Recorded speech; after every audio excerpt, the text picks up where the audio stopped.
Before starting mutual fund investment part 2, there is an update for mutual fund investors. Mutual fund की multi cap category में अगर हम पिछले एक साल की रिटर्न की बात करें तो Nippon India multi cap fund is the top performing multi cap fund with 12.48% return, and Quant Active Fund comes on the second spot with 10.47% return.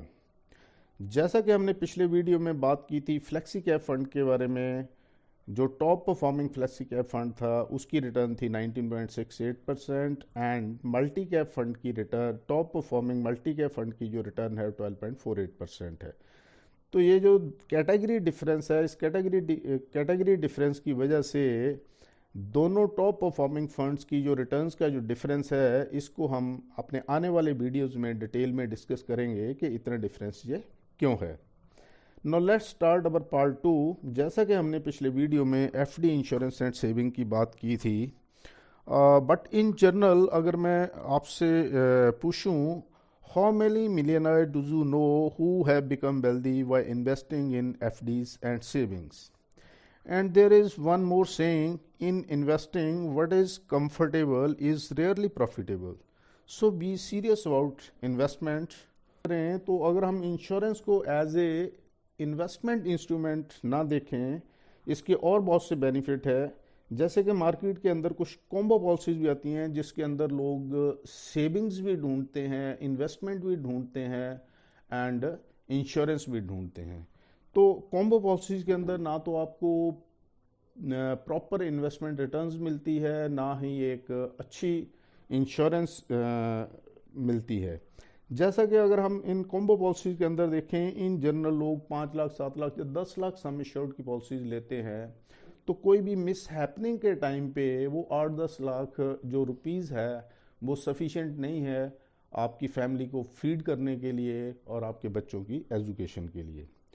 So in combo policies को छोड़ के अगर हम इंश्योरेंस को perfectly as an insurance instrument ही use करें, जैसे कि इसके अंदर एक इंश्योरेंस पॉइंट ऑफ व्यू से एक टर्म प्लान आता है, तो जो कि बहुत ही मिनिमम प्रीमियम्स के ऊपर ये प्लान्स मिलते हैं। तो अगर टर्म प्लान 1.5-2 करोड़ के आसपास का कोई टर्म प्लान लिया जाता है तो बहुत ही मिनिमम प्रीमियम होता है, और कोई भी मिस हैपनिंग की स्टेज पे 1.5-2 करोड़ पे आपकी फैमिली को मिल जाएगा, जो कि आपके बच्चों की आई थिंक एजुकेशन के लिए और बच्चों की फैमिली फीडिंग के लिए सफिशेंट होगा।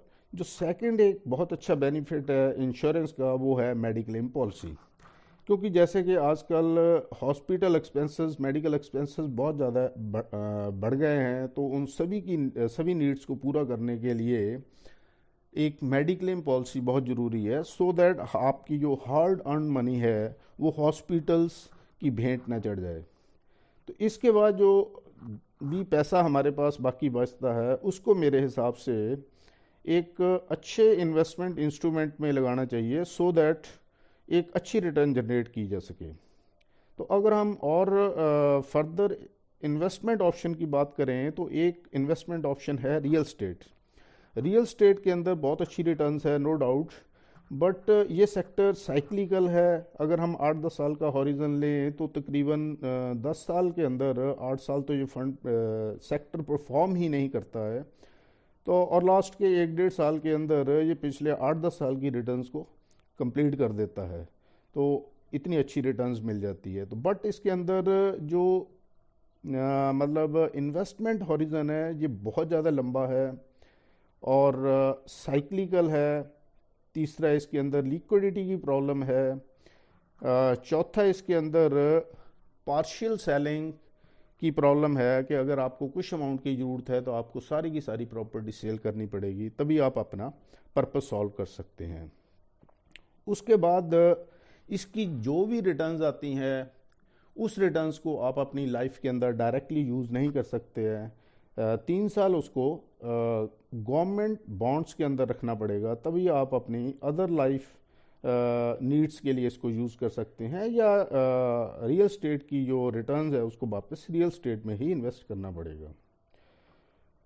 तो नेक्स्ट जो इन्वेस्टमेंट ऑप्शन है वो है शेयर मार्केट। शेयर मार्केट के अंदर भी नो डाउट बहुत अच्छी रिटर्न्स है, बट ये जो अच्छी रिटर्न्स है ये एसोसिएटेड विद हाई रिस्क है। इसके अंदर भी जो भी बंदे काम करते हैं वो जो अच्छी रिटर्न कमा सकते हैं उनके लिए मतलब मार्केट की डीप नॉलेज होनी चाहिए, एक्सपर्टाइज होनी चाहिए, सफिशेंट टाइम होना चाहिए, रिस्क टेकिंग कैपेसिटी होनी चाहिए। तो ये जो ऑप्शन है ये भी आई थिंक हर पर्सन के लिए सूटेबल शायद ना हो। तो ये जितनी भी हमने इन्वेस्टमेंट ऑप्शन अभी तक डिस्कस की हैं उन सभी के अंदर जैसे आप देख रहे हैं किसी के अंदर रिटर्न्स की प्रॉब्लम है और किसी के अंदर ह्यूज अमाउंट चाहिए, किसी के अंदर मतलब टाइम चाहिए, नॉलेज चाहिए, एक्सपर्टाइज चाहिए। तो इन सभी से सभी का जो एक सॉल्यूशन है वो म्यूचुअल फंड के अंदर आई थिंक मिल जाता है। तो म्यूचुअल फंड जो है मेरे हिसाब से हर किसी के लिए सूटेबल है। So we will talk about mutual fund in the next video. तब तक के लिए थैंक यू, बाय बाय, जय हिंद।